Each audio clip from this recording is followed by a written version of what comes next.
Bonjour et bienvenue au restaurant La Montgolfière en Régiracy. Je vous invite à rentrer dans notre restaurant pour déguster la recette du stockfish à la monégasque.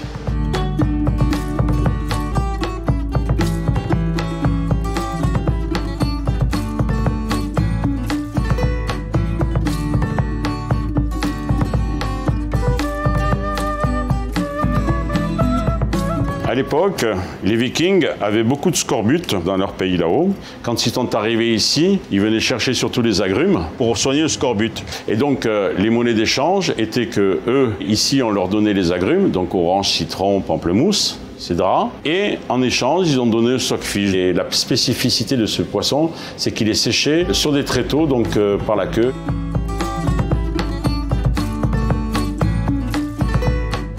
Pour cette recette, nous aurons besoin donc d'oignons, de pommes de terre, de petits poivrons, d'huile d'olive, de cognac, de sauce tomate, du laurier, des petites olives tadjasques donc de la région de la Ligurie, l'ail, le vin blanc, du poivre, du gros sel.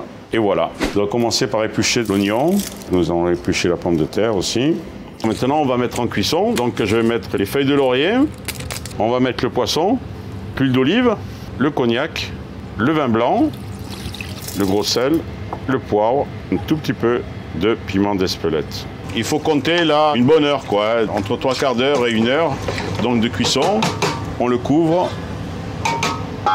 et on le laisse tranquille et on reviendra tout à l'heure. Maintenant, vous voyez, le stockfish est cuit, donc nous allons les goûter.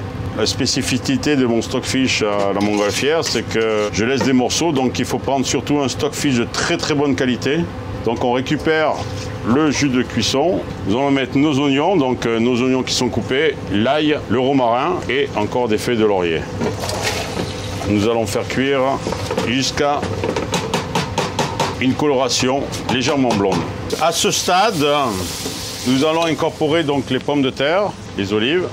Nous rajouterons donc le stockfish à l'intérieur. Et voilà, donc le plat fini. Et je préconise de boire avec ce plat un vin rouge plutôt qu'un vin blanc pour ce petit plat rustique.